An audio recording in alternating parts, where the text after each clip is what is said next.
This is Grips and Grit podcast. You will notice that we are missing Tayla today because she is traveling back from ADCC Portland. And I'm Katie.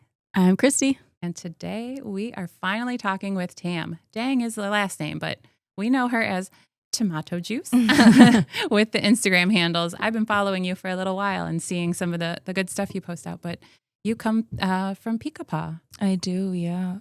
Me and Aaron opened Pica Pau maybe in 2021, so we're approaching 5 years now of being in business. It's pretty crazy. That's awesome. Yeah. And tell us a little bit more about the gym motto, train hard, be kind. Oh, Really for love it. sure. Mm-hmm. Yeah, I would love to.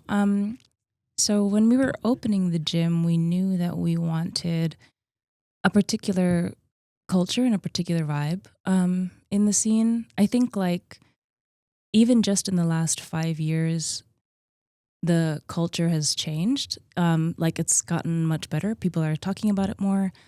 The sport is growing. So with that comes a certain evolution of gym culture that I'm, happy to be part of. But with that being said, even just 5 years ago, I think it wasn't as much part of the conversation as it is today. And so we knew that we wanted the gym to be a happy, good place that was centered on safe and mutual, safety and mutual respect amongst people. I think that that's something that people expect, and I think it's what people deserve. But I don't think that people really explicitly set the tone, when they have a space. I think people don't do enough of a job of stating their values and intentionally shaping the culture. And so we knew that we wanted to do that, especially in a martial arts space and a male dominated space. We wanted to make sure that the intention was clear from the beginning. So, yeah. I like that. Me too. I like that a lot. And as you touched on, even 5 years ago, the conversation has changed so much. But we're a little interested in kind of your background. I mean, as a woman in a male-dominated sport, how did you even start into jiu-jitsu? Oh, that's such a good question.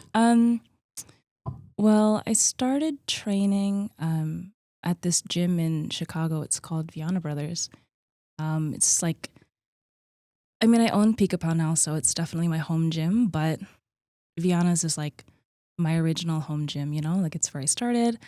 As a white belt, it's where I met some of my lifelong friends. So yeah, that's where I started training. It's in Chicago on Milwaukee Ave in Logan Square. And I lived just a few blocks away from it. And it's actually right next to a bike store. Before I trained jiu-jitsu, I used to ride my bike a lot in Chicago. Yeah. And that's where I bought my bike, and I would bring it back to get parts or get it tuned up. And I would always see them training in the window. It's literally right next door. Mm-hmm. So yeah, curiosity just piqued, and I walked in one day. I knew what jiu-jitsu was from watching MMA and that kind of thing. And I always kind of thought to myself that I wanted to give it a shot. And yeah, living nearby and seeing it every month or so, I was like, oh, I'm gonna give it a shot. And I never looked back, really. So would you say that being your home gym, was that the start into kind of where you wanted your culture to go? You were happy there. You guys are affiliated, and you still travel back to see everyone, the family. Oh my gosh. Mm-hmm. Absolutely, I would say so. I think something that's interesting is as soon as we opened the gym, I was just a blue belt, maybe 3 years into training or something. And my only experience in jiu-jitsu was from Viana Brothers. And it was a great place, and it was a great culture and a great vibe, and with great leadership, Daniel and Pedro Viana. And at the time, Aaron was just a brown belt. The other instructor, my first instructor, Evan Manweiler, they were so patient, and they set such a great tone. So what I'm saying is that was my only experience. and I didn't know that the culture could be any different. I was very lucky in that way, you know? And then when I opened the gym, and people started coming to our gym, a lot of people had stories. Erin had a lot of stories Mhm. just from being in the scene for so long. Like you meet so many people, and the sport attracts so many different weird people. Not we you laugh, but yes. Yeah. Weird is defined differently by everyone. For sure. For sure. So yeah, I started to be more immersed in the culture in like a leadership type of way where people were coming to me telling me about their experiences, and um it was kind of eye-opening. I knew like from Erin's stories and a couple of other people's stories that it wasn't all like pure happy-go-lucky the way it was for me at Viana's. And then yeah, as I've been in the sport longer, and like I said, been in this like community leadership type of position that I found myself in, uh, people people tell me things, and now it's more part of the conversation, which I think is really healthy, like the public conversation about culture in jiu-jitsu. So I think it's all good and well, but it's definitely weird and difficult sometimes.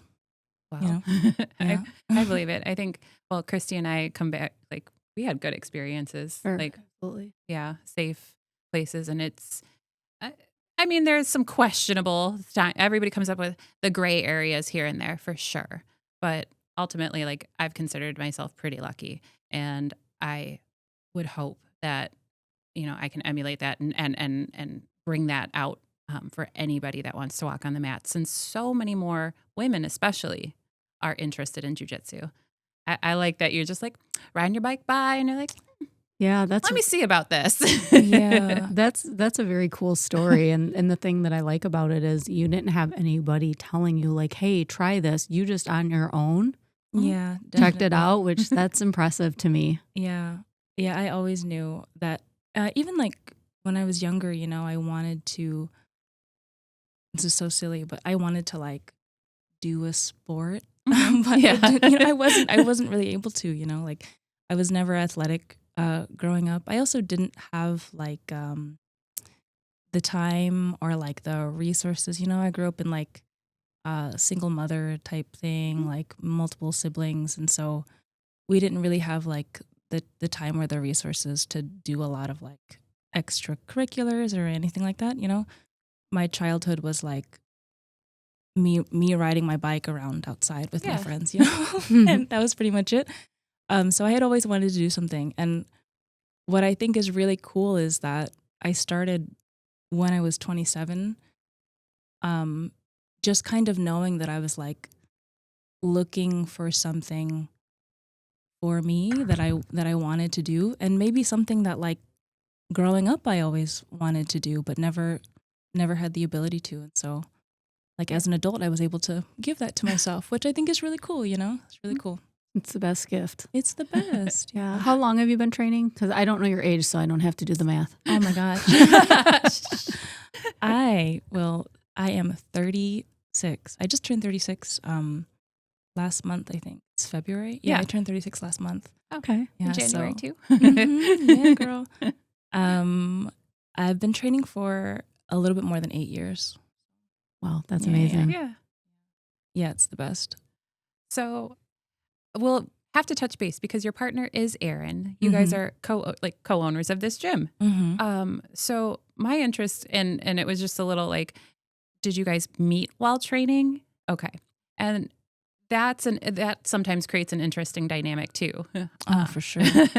You want to expand a little more on how that transitioned into a gym owner partnership and how that kind of evolved into creating kind of your own little like dream spot of jujitsu. Yeah. Oh, it's the best. Yeah. Yeah, Erin was actually the first person that I met when I walked into the gym, which was pretty cool. Oh, Like he's the one that handed me the waiver and all that. the waiver. Yeah. Please make sure you're safe. Yeah. Literally like I remember he handed me the waiver, he asked me to fill it out. And I had my septum ring in, and he was like, "You'll probably have to take that out." And that's what I remember. He was teaching the kids at the time. So yeah, he was the first person that I met. And we didn't really start like dating or like talking or anything until I had been training there for about a year, maybe a little more, a year and a half or something like that. But yeah, as you said, like dating in the gym can be like weird, or it can like Yeah. lead to difficult situations, and we deal with that too, like at Pica Pau now that we're leaders of the gym. Like it's tough. It's a whole community of people, and they all have their own relationships to each other, their own relationships to jiu-jitsu, and their own relationships to you. And those things can get like messy and hard sometimes. So it's definitely weird. But I think if it's organic and obviously consensual and fun, Most importantly, most consensual. importantly consensual, it can be great. It can be a place where people meet people that become really important to them, just like any community, So yeah, we started dating. That was like maybe 2019 or something, to maybe the end of 2018, the beginning of 2019. And we were just still training at Viana Brothers at the time.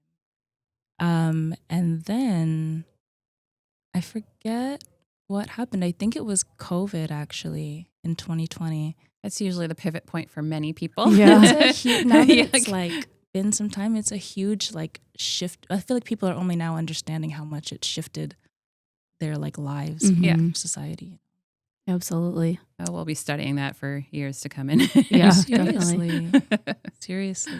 So how did that evolve where you guys decided like, hey, I think that we're going to do this and we're going to create our own gym? Was that like during COVID when you're shut down and have nothing but your thoughts, or? She had so many thoughts during COVID. You're talking about me. Yes, you. Oh, yeah. Yes. Yeah, honestly, yeah, that's basically it. Like we weren't able to train that much. We weren't really, obviously there was no classes going on. I think we did like some social distancing classes. They went okay. But yeah, I think it just kind of lined up that it was the right time for us to do something differently. We moved out of the city and moved back to Aurora, which is where Aaron is from. I'm not from around here. And he had already known so many people out here from training out here and competing for years. And I believe it was always something he wanted to do, which was move back to Aurora to open a gym.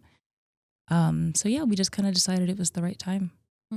That was it. Opened a gym, burned through our savings for 16 months or something like that. Oh my goodness. Yes. And just kept at it. Now here we are 5 years later. So finally feeling like you're getting a footing, like business-wise, it's always probably tumultuous behind the scenes on the account, the business portion of it. I can only imagine, but it's like, well, you said, he had always wanted to, but is this something that you have developed into wanting for yourself as well? Oh, that is such a thoughtful question. I really appreciate that question. Yeah, for sure. I mean, you're totally right that it's like this was something that Aaron had wanted to do. And I really felt like I was training all the time at that point.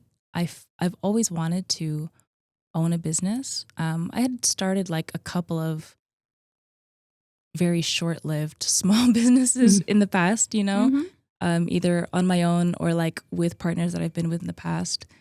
And I've always kind of had that spirit of like, let's do this thing. Like I like taking on projects. I like seeing plans come to fruition. I'm like someone who likes to execute on things. So I was like, we can probably do this. Yeah. Let's do it. Let's see. Let's go and we will figure it out. We've got a good idea concept and let's see how all the pieces can fit together. Oh, I like that. Yeah. Well, and just thinking about taking that risk, then look what happened because you did that. That's really impressive. Yeah. Yeah. But Christy is a romantic at heart. So she like loves the mat love stories. I'm sorry. You are a sweetheart. There is nothing wrong with that. I'm a romantic Yeah, too. absolutely. I really It's good to am. be soft and tender Yeah. and love. There's Yeah. nothing wrong with that. So Yeah. I go, I like that. But what you show us on social media and through, discussions with you, and then also being involved and being a leader of this community you set out to build, like I get impressed between like you and Aaron and your dynamic, because he has such the utmost respect. It's not like, you're riding the coattails of this setup, like black belt, you are there because you want to, and it probably wouldn't be functioning as well as it is without your input and your care and your attention to the details that are going in. So that I really like to see, and hopefully more will follow in that example. But being a leader, Well, I'm sure it like takes a toll. So like today we had open mat before. Christy's on a recovery. You wanted to come in, didn't feel like training. Is it a balance thing that you have given yourself? Because training, teaching, being a leader, owning a business, and then Which is a full-time job too. on top of That's everything. where I'm like, wow, that's Yeah, like girl, beast where's mode your right there. Where's your balance, and how do you factor that in? Oh, these are just such thoughtful, sweet questions. I really appreciate it. You're making me feel very seen right now, and I Aw. really appreciate it. We got you. Oh my gosh, it's so great. I can't. I'm like blown away at how appreciative I am. So first, balance. I mean, What is it's- that? What is that? We all struggle there. yeah, it's something that you know, I have always been someone who does like too much and who like throws myself into projects like really deeply. I like to do things very thoroughly. I like to do things very well. If I like something, if I don't like it, then whatever. But Yeah. but if I'm invested and I care, then I take the time to do everything the best that I can possibly make it. And so on that note, when it comes to balance, I've always had a hard time doing that. And especially with working and opening the gym. And even before I owned the gym, like working and training, I used to like work full time. And then I used to be on this phenomenal rotation. I don't know if I'll ever be this well oiled of a machine again, but I used to be on this great rotation where I was like meal prepping just so that I could go to work and come home and have something to eat, and then go to training like six days a week, and spend time with my cats and my friends and everything that was required of me. I look back on that time like, man, how did I do that? But anyway, balance has always been hard for me because I like to throw myself into everything. So then I think it hit a point like maybe 2 or 3 years into the gym where I was definitely starting to feel a little bit of burnout. The first year that we opened, I did not have a full-time job. So just burning through savings. Hence But, the savings, yes. The savings. Yes.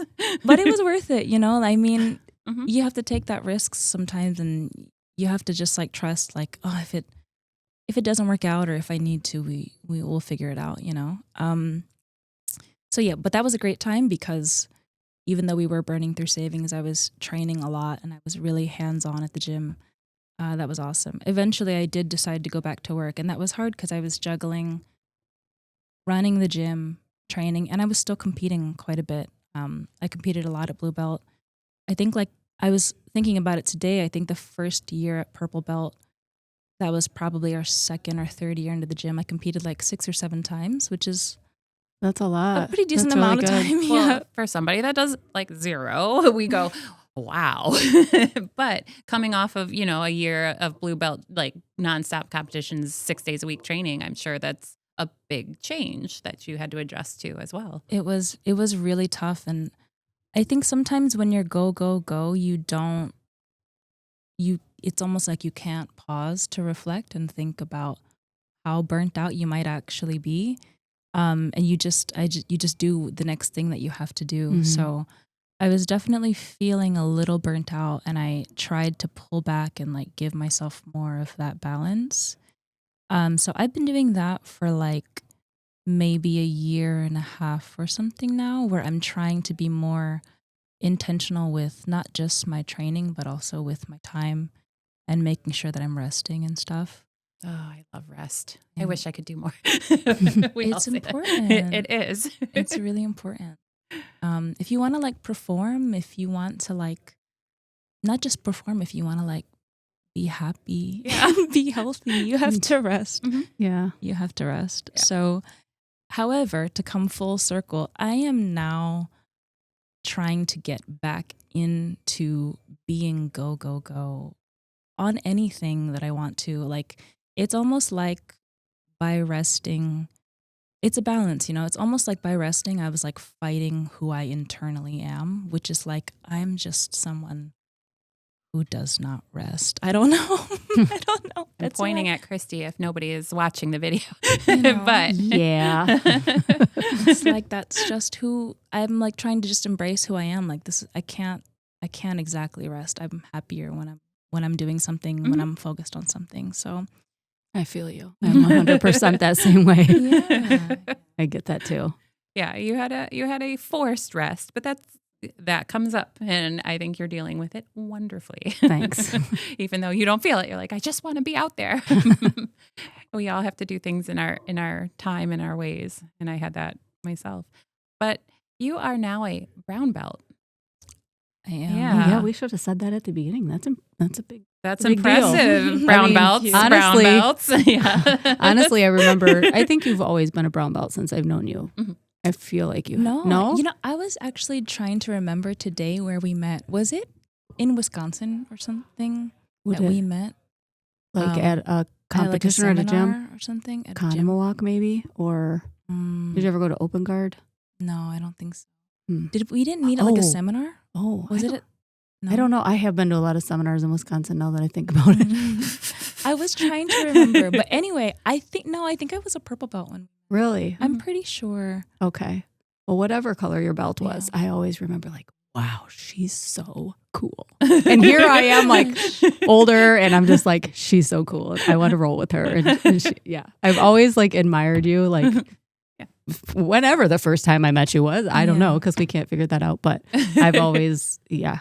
You're very calm and like fluid on the mats. That's it. I think you do have intent behind your training, and it shows, and it's just kind of it's fun to see, and then it's fun to roll with you. I'm a talker though. I'm a narrator during rolls, and I know it's like one of those things that's just like, but I'm like, oh my God, that was so cool. Can't help it. It just comes out as like my little tick.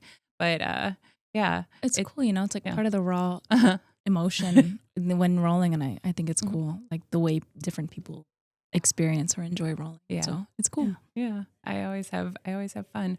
How has your training, do you think, evolved then? Like, do you feel differently now that you have a different color on your belt, and has it mattered to you as you progress to prove something to yourself on the mat, to prove to others? How do you feel about, the belting system altogether? It's a good question. I think for some reason, I do think there is like an unavoidable like psychological shift when you are a different belt. I don't quite know what that is, but I feel like everyone knows what I'm talking about. When it's like, you get a new belt and you're like, shit, I hope I do good. Yeah. You know, Yeah. like I think it makes things worse for like that, Well, inner conversation critic in or your something. mind. Yes. Mhm. Yes. I think it's another opportunity for you to critique yourself every single day and measure up against yourself. yeah. I think it's harder, but then it's beautiful at the same time, I guess. It's really strange. Yeah. I know. Wasn't there a week where we'd just gotten our belt promotions, and you said, well, I got to hand Joey back my belt. I don't. And I'm like, oh, come on. Yeah. We still have those hard, what is it? Some days you're the hammer, other days you're the nail. Yeah. Yeah. Days of training. Yeah. Yeah, for sure. Mhm. It's so, I'm not above that, like shit, No. I hope I'm good. Or like, I hope I'm doing okay. I'm not above those thoughts. Mhm. With that being said, I'll say that every belt I've ever had, I've like really enjoyed. I mean, I just love training. So like I agree. it just doesn't really matter to me what I'm wearing. I'm there to enjoy training, and I think you can see that and feel that when you roll with me. So I really appreciate that. Mhm. But yeah, it doesn't matter what. I always just tell myself in a very practical, like grounded and realistic way, you can put a different belt on me today, and the difference is just one day. Like I'm not really that much better or worse than I was yesterday. So what does it really matter? You know, it doesn't matter. Like I'm there to train, and I'm there to get better, and I'm there to enjoy. So I've never felt any particular way. It is a little weird knowing that like black belt is the next belt. I And there's- agree. It's wild to think It's- about. There's something very weird about that. Yes, I agree. Exciting though, but It's exciting. yeah, for sure. I mean, it is the goal. Yeah. I tell me that. I'm like, Yeah. I'm going to get there. However that journey looks for Yeah. me is going to be just fine. But the most important thing is like finding that balance and the longevity and the happiness that it brings. I want that to remain no matter what color could be wrapped around my waist or, or if I haven't put on the gi in quite some time, which Yeah. I am notorious for. Yeah. I love training both, honestly, but I find more comfort lately in no gi, and it might just be because I have more opportunity to do no gi classes more often. Yeah. How do you feel? Any particular way? Oh man. I know that's the gi or Is it no the gi. gi? That is the question. Yeah. These days I'm unfortunately almost exclusively a no-gi grappler. Yeah. Okay. A lot of it is, like you said, a function of time. Like because I do so much, I can only make so many classes. That's just the reality. I put the gi on like a few weeks ago for like 2 or 3 times in the same week, and I was like, wow, this is kind of great. I enjoy training in the gi, and I just like training in general. So I'll never lose that, but I'm not sure if I'll ever like compete in the gi again or train super hard in the gi. It's just like too much, you know, there's too much to do and there's too much to learn. So unfortunately gi is kind of on the chopping block for me. And it can always go back and change. So You're that's the right. nice thing about it too. You're right. How about you, Christy? I think just primarily, I love both. I Yeah, really I know do. you do. But I think just the setup with our schedule and things, I like the balance. I get the classes in the gi and no gi, but then most of our hard training is in no gi. So I feel like that's probably, if you made me pick, I would probably pick that. But it doesn't mean I don't love those grips and all the things Oh with my the gi. Yeah. So it's a tough question. The sparkle in her eye when she's like, "Oh, collar." I'm like, okay. For me, that's like my poison. I'm like, oh man, they grab me now. I got to break this grip. Yeah. You know? I'm like, I don't like when people touch my clothing. No. Yeah. Or even when I get a grip and they strip it, I'm like, oh, that sucks.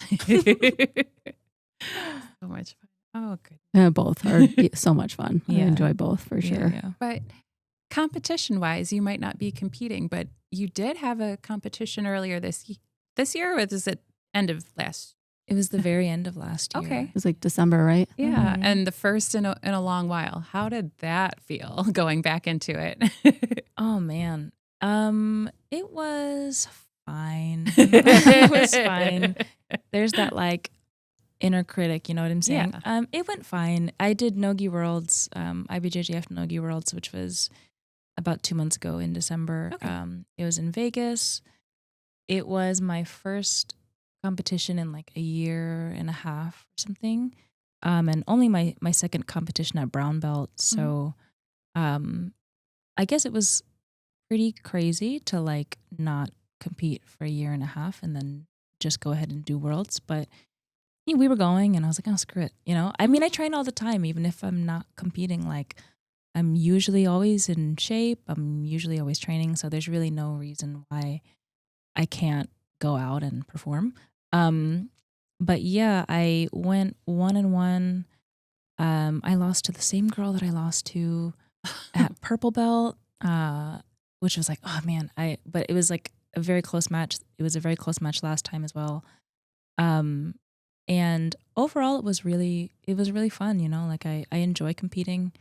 I do it just for the love of it. I do it just to see how it goes, to see where I am, and just to see what I can do.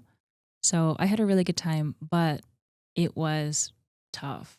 I mean, I had just like the competition rush and the competition cardio and everything, and the competition mindset. You know, it's a totally different experience when you're actually out there and there's a lot of noise and there's so much more pressure to perform. So that was kind of a whirlwind. Yeah. I believe it. I tell myself that I don't feel like I'm a competitive person. I like to be more playful for sure. But I think all of the noise that you're talking about is really daunting to me. I think my goal is, we wanted an achievable goal, Joey and I, when I got the promotion. He's like, I think we could handle one competition per belt color. I was like, oh yeah, I can get there. Because I went, I'm going to be at this belt for a while, so I can settle into it, and maybe I won't feel so nervous. Maybe I'll feel confident and that my jiu-jitsu is really good. Well, we know that is a challenge in itself every day, because everybody sucks at jiu-jitsu. But I think having that mindset that I was like, oh, well, I train every day and I love it every day and I want to stay in shape with it and just kind of see where I'm at. Yeah. That feeling I probably will take when it's time for me to find the right competition that I'll go to. Yeah, you know, and it's almost like it's one of those things where you both like are ready and like you'll never be ready. So if you think like there's some perfect day or time in the future where you'll feel more confident, or like it'll be more correct for you to do, like I don't know, that day might not ever come. Exactly. You just have to do it. Yeah. Well, a lot of it is you have to do the things while you're scared to do them, and maybe that's where your entrepreneurial spirit comes from, where you're just like, I'm just gonna go for it and hope for the best. Maybe that's where I'll find that. I'll figure it out. Yeah, for sure. I always try to tell people not to like put too much pressure on themselves, you know, especially for the first one, and especially for the first one if like they've taken some time off or something. Like there's just always another one, and each one is just data for the next one. You also never know. The other thing that's kind of a comfort and also kind of daunting is that you just don't know what is going to happen. Oh no, my thing came out. Uh-oh. 1 second. You just like don't ever know what is going to happen. Meaning like, you could prepare. You could have a great camp. You could like, oh wait, is this maybe not off? Is it clipped in all the way? Okay, we had some technical difficulties. Yes, it's been a day. Thank you, Christian, for helping us. Our Dude, tech he was guy. great. Yeah, he's good. He was like troubleshooting everything. We definitely appreciate him. Yes, Tayla is the one who most often uses the buttons over here too. So that's probably why we don't have any sound effects going as much. But we should hit one for her because she did great. I think so. Yeah. Oh, maybe. Maybe they do. Normally, who knows? We what had some issues should today. have. Okay, well, try a different one then. Oh, that's like a. Well, we have like hand sensor. claps and all the things. They should, unless I press the wrong buttons. Who knows? I don't know. know. Let's not press too many buttons, otherwise we might lose the whole podcast. I like the lights. The lights are pretty. Yeah. Yes. Well, we have like claps and things, and we should have clapped. If we could find the clap button, Tayla, we'd clap for you for your job at ADCC in Portland. So, Yay! As well as the guys did an awesome job, Joey and Will. So we're proud of our team for doing that. And Aaron, I saw his post. He wasn't too pleased with his performance, but every time I get to see clips and watch, I'm just so impressed that somebody can get out there and do some of what they love doing. Oh, for sure. Yeah, man, it's that inner critic, you know, that we all struggle with, and that like high standard that we all hold for ourselves. But it is really incredible to just get out there at the end of the day. But especially, in my opinion, especially for someone like him, or I guess someone like me, I try to give myself credit, where it's like Yeah. you do so much. And I think it's actually probably true for any competitor, but it's like you don't have to do this, like you probably have a whole life, that you should be proud of, that requires your time and attention and your effort. Like competing is very hard. It's like very physically and emotionally difficult, and like you don't have to do it. So the fact that like you choose to do it on top of every other thing that life demands of you, I think it's really impressive just to do. And then when you can pull off a performance, that's always really exciting. And then when you choose to go back out there like again and again, no matter what happens, I mean, it's like it just shows a level of dedication and passion that I think is admirable. Yeah. Yeah. I think that's initially what attracted me to watching MMA. And that's how my whole jiu-jitsu journey started. Was I just couldn't believe like the bravery and like the self-discipline to get in and get after something so brutal at the same time and make it an art form. So that kind of like, yeah, I don't want to get hit in the face though. So let me do something else that's emulates my, my desires or my passion. And that was where I still get on the mats when I was scared. And I was like, I'm going to try this, but Right. yeah, I like it. For sure.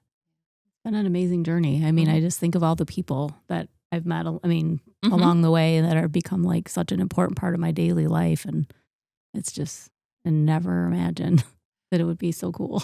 Oh, well, I had gotten to train at another women's open mat.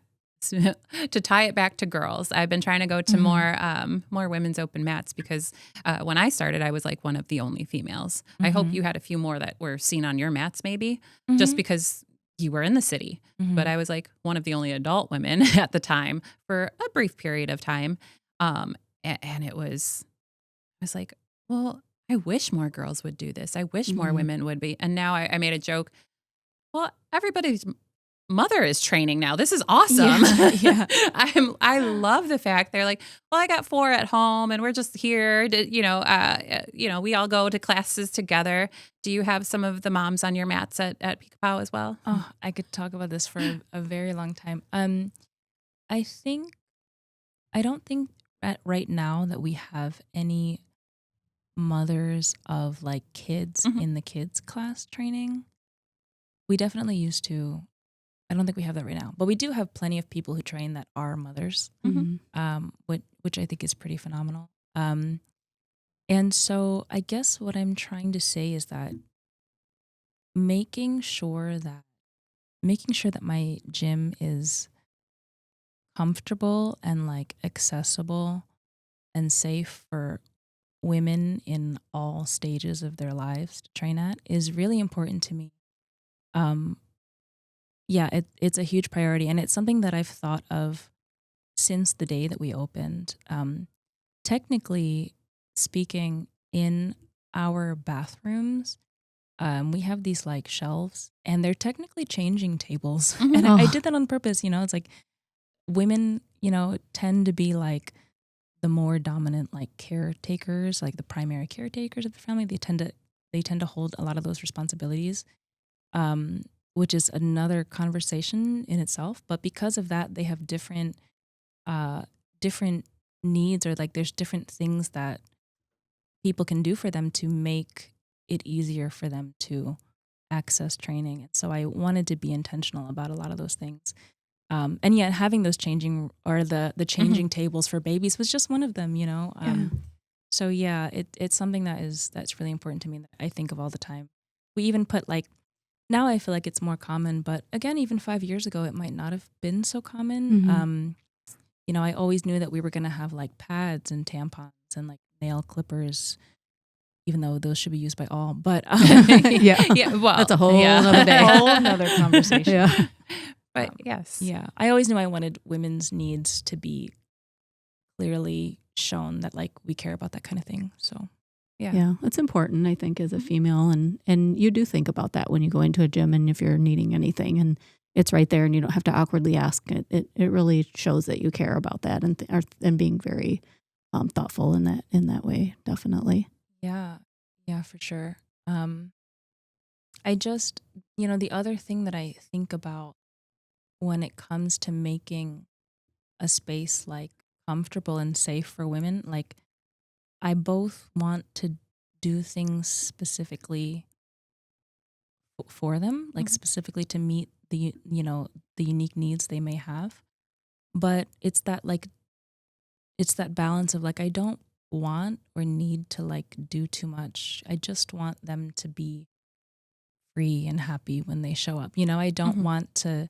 Sometimes I hear from women, and I've experienced this myself, like that they feel pressured to only train with other women, or like when a new woman comes in, they feel like they have to pair up with them to help them out or something.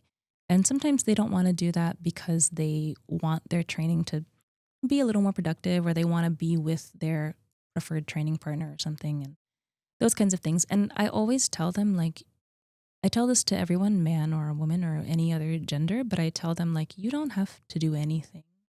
And you don't have to do anything you don't want to do. This free will thing is weird. Yeah. I don't want them to be expected to be a certain way, or perform or act a certain way, or behave a certain way. Like, you can just be yourself, and I don't want anyone to make you feel bad for that or treat you differently for that or anything. If you're awkward and shy, or if you're very bubbly and excited, or sometimes women are like shamed or like policed for like wearing a little bit of makeup on the mats. Like, I don't care about any of that. I mean, it washes out of the geese. It washes out. Like, it doesn't. Yeah. Like, it's gross anyway. If it makes you more comfortable, I want you to do it within reason. There's certain things that, for safety or hygiene's sake, we can't do, though. I can't think of many women specific things regarding that. But yeah, I don't want to over police people. I want them to just show up and be happy. That's what I want. Yeah. Train hard, be kind. Did we mention the motto earlier? Yeah. Okay. Yeah. I couldn't remember if we like That's mentioned the it or we first just thing. started talking about it. Okay. It's nice to see. I like when it's on like the scoreboards at competitions. I'm like, oh, I know where that's from. Yeah. A lot of people have told us over the years that they really appreciate the motto, and that's something that I'm like really proud of.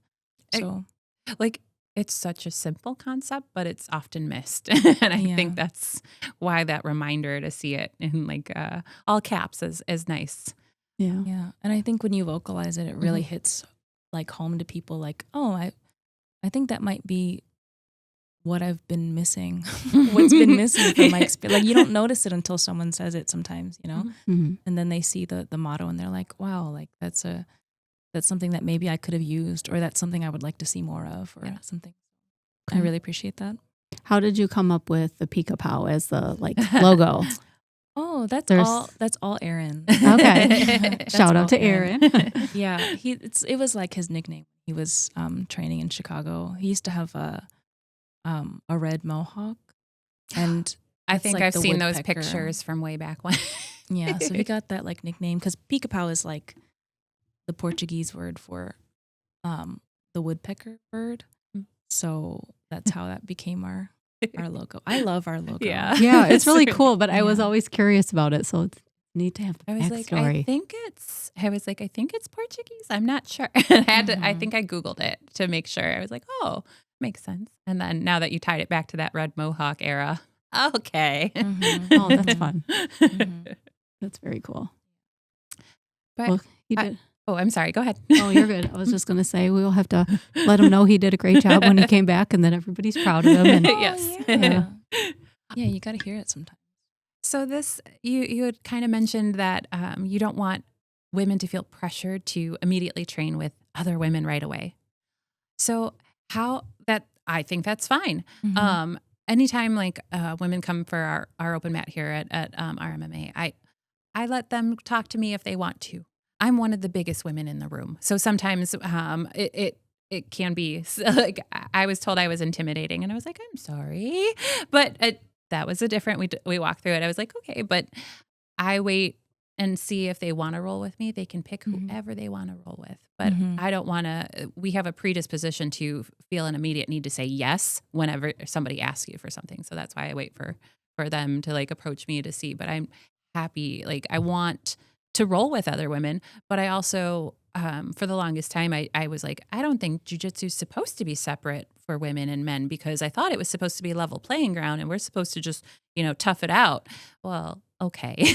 But I understand now why the gym culture topic has become such a big deal. And I understand now that, oh, well, we have some more free will and we don't have to do exactly like that or be smashed or be subjected to certain types of treatment just because that's the way.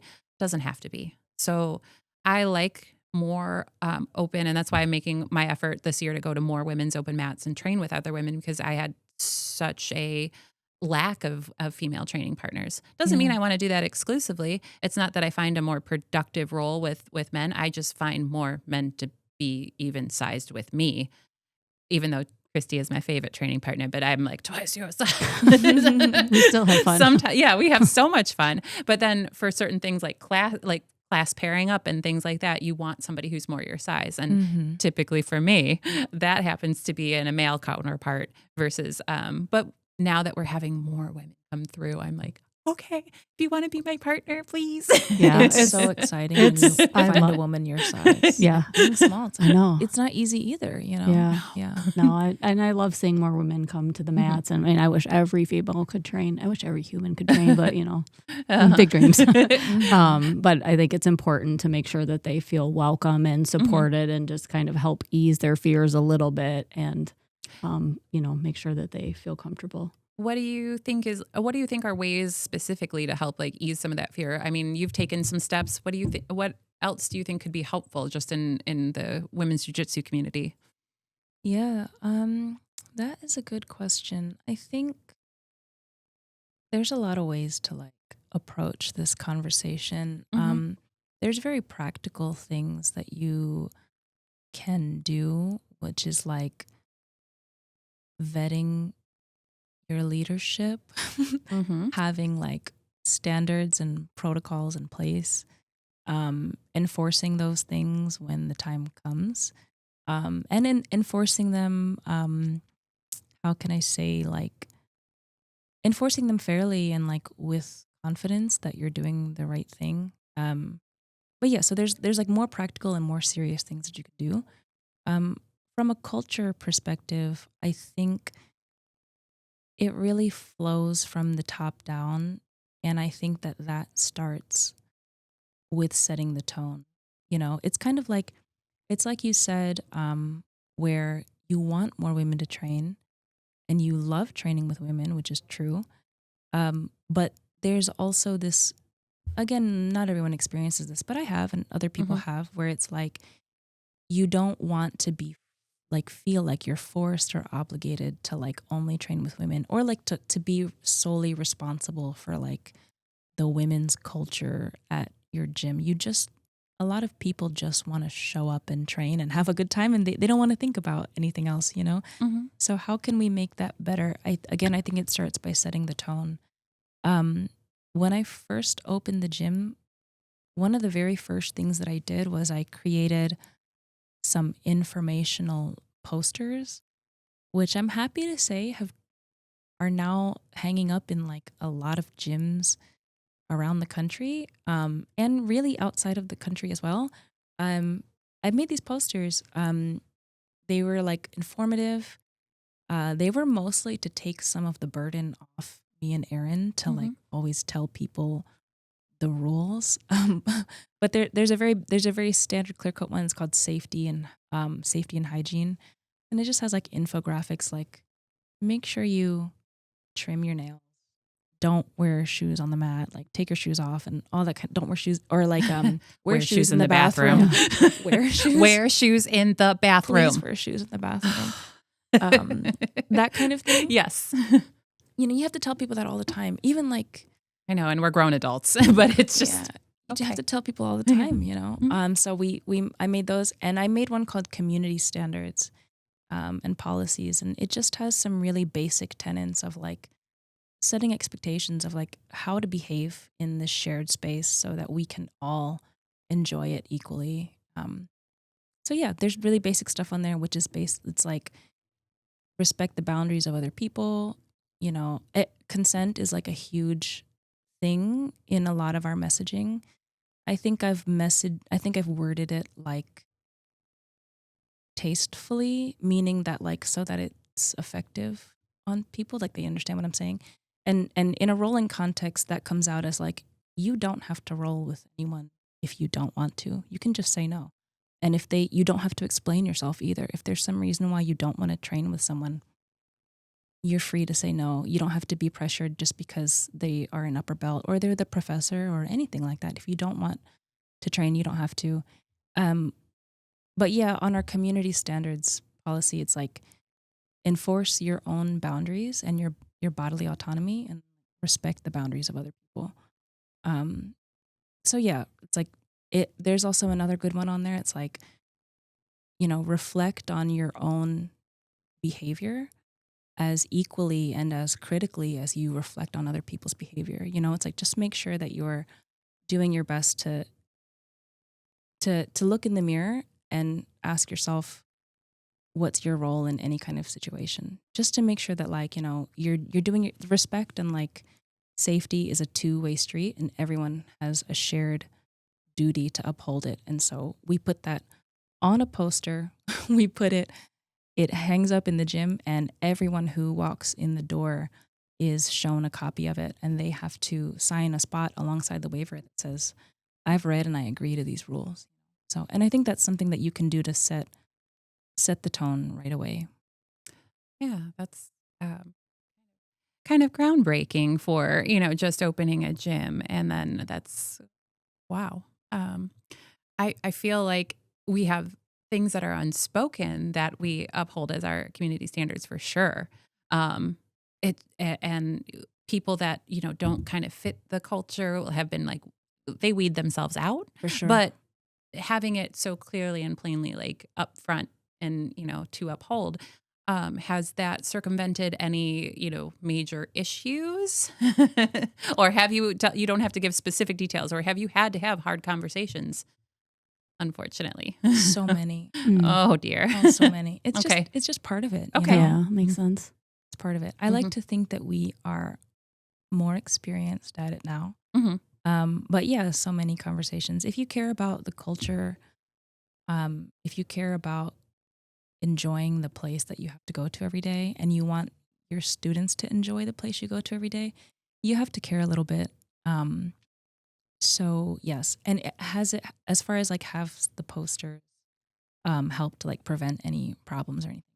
It's hard to know because well, then you wouldn't have brought it. Yes. You wouldn't know. It's like you can't prove what didn't happen.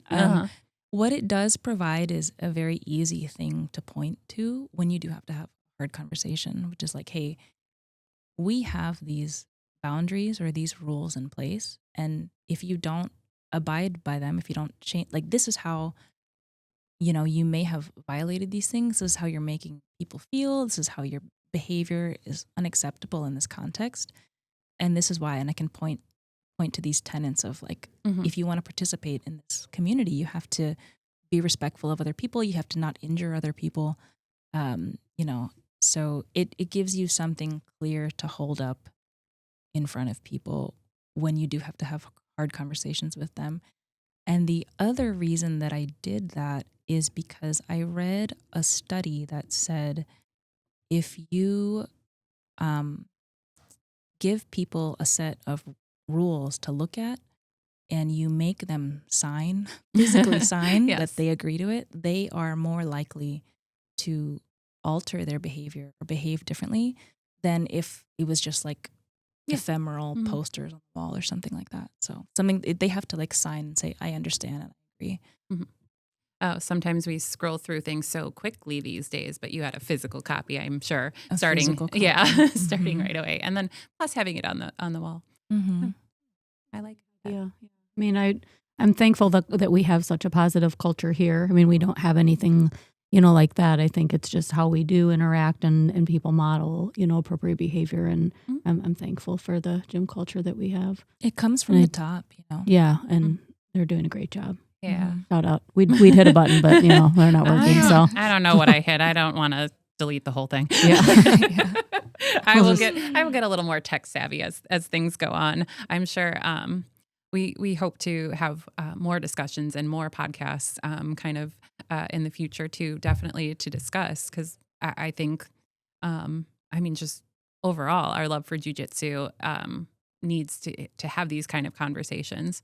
Not just the part about having women. I'm just excited that like we now have more space and more opportunity to find our footing in something we love so much. Yeah. I think that's more room to grow. And I know Tayla will love to pick your brain too as she continues, finding her voice as a teacher and kind of like a figure here at RMMA, even though she kind of doesn't realize like how involved like she is already in making our culture what it is. Absolutely. Mm-hmm. Yeah, she does an amazing job. She is amazing. I mean, I remember, I think I met her when we did the joint like camp here together. I think that was the first time that I met her. And I mean, she was amazing. She was like so fun to train with. She was focused, she was, I think Joey was using her, of course, as like the uke and stuff. And I was like, she's like so technical. She has a very like professional, sweet presence. And I really appreciate that. It's not a shock to me that she is in a leadership position. And I'm sure that is not easy, especially if you're not expecting it necessarily. It's just, just who you are naturally. And then it kind of, then people start seeing it and you're like, oh shit, now I'm like a leader, I guess. Yeah. So it puts a different kind of burden on your shoulders. I know, well, opening a gym, you knew that it would be a leadership role, but I can only imagine about the balancing on back and forth because, you do have your responsibility to your students, but you are also at the end of the day still a human being and you're not their therapist. I'm a regular person. But you're an amazing regular person. Like, let's go. Let's keep that with you today. Thank you so much. Yeah, absolutely. For sure. Oh my gosh. Is there anything else you'd want to say, like, to kind of close things up, wrap things up? What is having like your space now in jiu-jitsu mean for you as a person, for you as a business owner? Oh man, I know that's like you can go on. I'm sure I could go on. For me as a person, I can confidently say that I am really proud of myself. I mean, I am. I'm proud of my gym. I'm really proud of our students. I'm proud of. Oh, this is like making me mildly sad. Hold on. Sorry, it's okay. I'm really proud of them. They're really great people. You see them again. It's like you see them put themselves in hard scenarios that they don't have to do. These people have jobs. They have kids. They got real problems. Like they got real responsibilities. Yeah, adulting. Yeah. Dang it. We're still not sold. No. Yeah. Oh my gosh. If I could just not. It's a trap. It is. It's a trap. It's a trap. Yeah, they don't have to do this, and they show up, and it's difficult, and they do it anyway, and they form friendships, and they support each other, and they care about each other. When they compete, they show up for each other. It's really nice, we have so many good people we have a lot of good people who really care. Yeah. And there's nothing, and because of that care, they're all around each other and it all multiplies, like it builds and they support each other, not just in the gym, but outside of the gym as well. And to feel like that happened because I opened this gym, I try not to feel like too self-important, like, but you don't get that. You don't give off that vibe. Believe not at all. us. But the fact that it means something to someone, to people, and that they really care about it, and it's something good for them, that's something that I'm really proud of. That's really irreplaceable. So for me, I'm proud of it, and I'm proud of how far I've come with my grappling.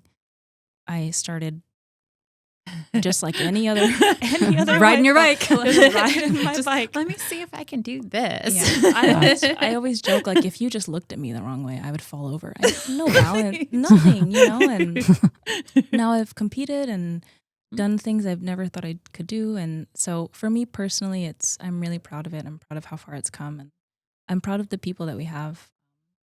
So yeah, for me, it's like a little happy, like love letter to myself, something that I'm really proud to be part of. So yeah. I love that. Yeah. And just the positive relationship we've built, like with your gym, where you guys come over and train, and we come there. Like, we love you guys. oh, well, back at ya. It's awesome. Yeah, so fun. It's putting the good out into the world, and we all know the world needs it Yeah, so definitely. much. So if we can do a little piece of it and help and then be a part of it, I know why people love it and are drawn to your location. I know why people love it here and are drawn to this location. Yeah, But we can spread it around. Yeah, for we sure. totally can. Yeah. Oh, thank you so much for talking with us. We're going to wrap it up, let you go home, back to your life. And yes. She needed to talk about hot dog though for like a minute. Oh, absolutely. We didn't talk about hot dog. I told her to bring hot dog today. Do you know Tayla would have never forgiven us? I'm sorry. Yeah, you're Yeah, right. you're She right. would have been so mad I'll come back Yes. and we'll do another one with with hot the dog. dog. Oh, yes, please. Okay. It might be chaotic. But we'll see. It'll be entertaining. We can do a short little snippet of this is a day in the life of Hot Dog. Her dog is the So best, cute. most amazing dog. He's so cute. Yes. And you have made him just, he went from a puppy, and I'm a vet tech. So Yeah. I love working with animals, but they find it funny. My common thing I'll tell my coworkers is, "Oh, I don't like puppies," and they're like, "What? What do you mean?" I'm like, "They don't know how to be good dogs, and ain't nobody got time for that. I want them to be good dogs."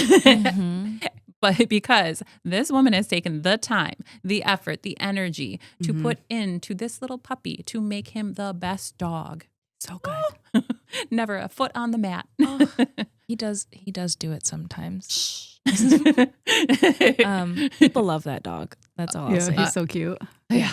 People love him. Sometimes, like, so many people love him and know him that sometimes I almost feel like it's like not my dog entirely. Like, this dog like belongs to the people. Like, people love this dog, not just like in the gym, people that he knows and sees all the time, like the neighbors, like the neighborhood. Come out of the hood. Hot Dude. dog. Yes. The school bus driver who drives around our like neighborhood, the first time she saw Hot Dog, she like opened her window and was like, "What kind of dog is that? So cute." And then for like 2 weeks after that, we happened to be walking like at the same time she was coming, and she would always stop the full bus for the kids and open her window and yell and say like, "Hi, Hot Dog." This dog is a celebrity. It's grown. That is amazing. Beyond me. That's It really awesome. has. And I can tell you, as an administrator, that entire bus ran into the school. "We saw hot dog. We saw hot dog. We saw hot dog. Did you know we saw a dog?" Because that's the life I live every day. The elementary kiddos. They're Oh so my right. goodness. That's amazing. Yes, Yeah. you did amazing with you. that little man. Oh, and you. I'm sure he walks around self-important all the time, as he should. Does. He does. He's very spoiled, but he's very well behaved. So. Yes. Yeah, he definitely is. No, Yeah. because you took the time to make a good dog out of that puppy. I did. Thank you did. so much. Absolutely. Yeah, I did. All right. We will wrap it up for today. Thank you so much for talking with us, Tam. We know We we're going loved to have you having you. back. Yeah, we Oh, love Yeah, we having loved you. having you. Thank you. Oh, I loved it. And you had so many thoughtful questions. I really appreciate being on. Thank you for having me. Thank you. Oh, you're welcome. Yeah. Thanks for joining us. All right. Well, get back and see you next time on Grips and Grit. All right. Bye. This button. Bye. Bye.